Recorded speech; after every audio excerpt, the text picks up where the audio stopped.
Comply করতে হয়, 180 দিনের মধ্যে যেন বিচারটা শেষ করা হয়।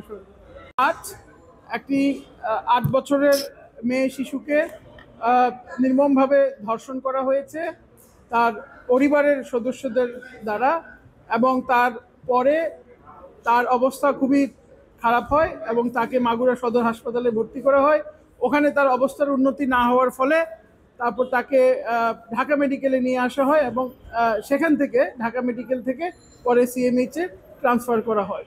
তার অবস্থা এখনও খারাপ, জীবন মৃত্যুর সন্ধিক্ষণে আছে, এবং এই ইস্যুটা নিয়ে সারা বাংলাদেশেই বিশেষ করে মেইন স্ট্রিম গণমাধ্যম, তার মানে আপনারা এবং সোশ্যাল মিডিয়ায় সামাজিক যোগাযোগ মাধ্যমে অনেক আলোচনা সমালোচনা হয়েছে এই ইস্যুটা নিয়ে।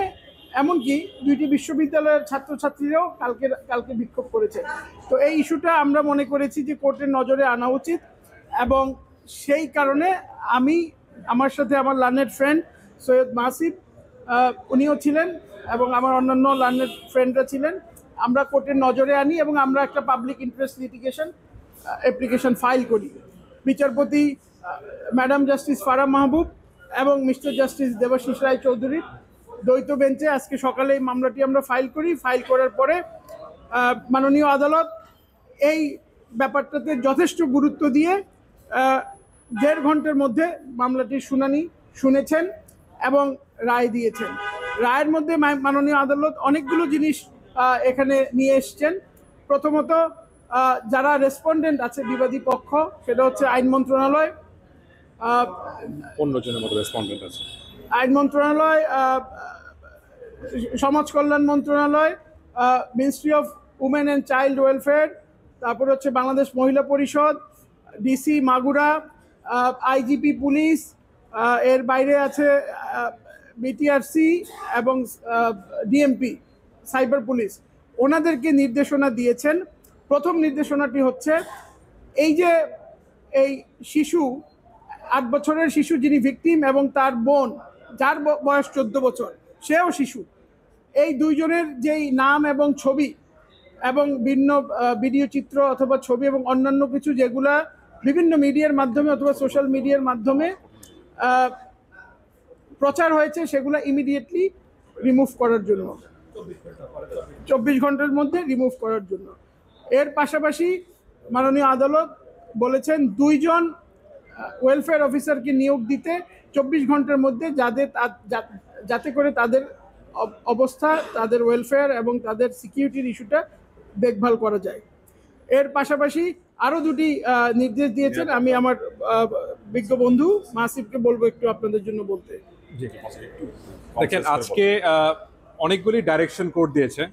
প্রথম ডাইরেকশনটা যেটা ছিল সেটা হচ্ছে কি, এটাকে নজরে নিয়ে যে বাচ্চাটার নাম, তার অ্যাড্রেস, তার ছবি, এটা যেন সব জায়গা থেকে ডিলিট করা হয়। এখানে আমাদের নারী শিশু নির্যাতন দমন আইনের ধারা 14 ভিতরে কিন্তু এটা একটা অফেন্স, যে রেপ ভিকটিমের নেম আইডেন্টিটি ডিসক্লোজ করা যাবে না। সেটা বাস্তবায়নের জন্যই বিটিআরসি আর ল এনফোর্সমেন্ট এজেন্সির উপরে ডাইরেকশন দেওয়া আছে, যাতে করে এটাকে রিমুভ করে দেওয়া হয়। এটা যদি না করা হয়, তারা যদি ব্যর্থ হন, সেই ক্ষেত্রে এই 2 গভর্নমেন্ট বডি তো পানিশেবল হবেই। এছাড়া যারা এখানে পাবলিশ করেছেন তার ডিটেলসগুলো প্রত্যেকটা ইন্ডিভিজুয়ালকে যেন আইডেন্টিফাই করে তাদের এগেনস্টে যেন আমাদের ধারাবাহিক লর আন্ডারে যেন তাদের এগেনস্টে পানিশমেন্ট নেওয়া হয়, সেটা একটা ডাইরেকশন দেওয়া আছে। কোর্ট এটা খুব স্ট্রিক্টলি এটাকে মনিটর করতে বলেছে, যাতে করে এই ধরনের সিচুয়েশন যেন কখনো না হয়।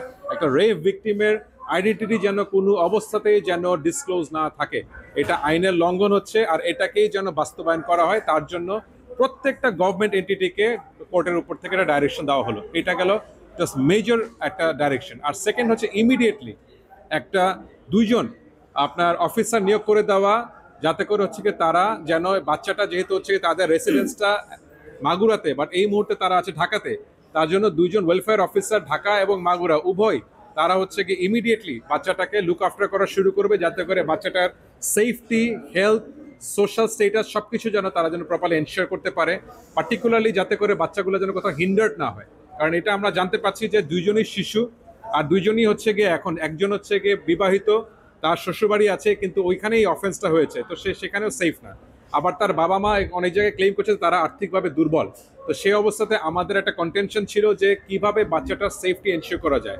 মাননীয় আদালত এই জিনিসটা খুব সুন্দর মতো কনসিডার করেছে আর এই ডাইরেকশনটা দিয়েছে। সামনে 17 তারিখে এই মামলাটা আবার কোর্টের লিস্টে আসবে। এই 17 তারিখে একটা কমপ্লেন্স দিতে বলেছে এই প্রত্যেকটা রেসপন্ডেন্টের, তাদের উপর যে ডাইরেকশনটা দেওয়া হয়েছে, তারা কে কি কাজ করলো, কতটুকু পর্যন্ত তারা কি করতে পারলো, সেটাকে কোর্টের কাছে তারা অবগত করবে। বিচারের বিষয়টা হচ্ছে কি আইনের ভিতরে বলে দেওয়া আছে 180 দিন। 180 দিনের কথা বলে দেওয়া আছে। কোর্ট যখন দেখলো আইনের ভিতরে 180 দিন দেওয়া আছে, কোর্ট সেটাকে আর ট্রাভেল বাইপাস করতে পারলো না। তার জন্য কোর্ট বলে 180 দিনের মধ্যেই যেন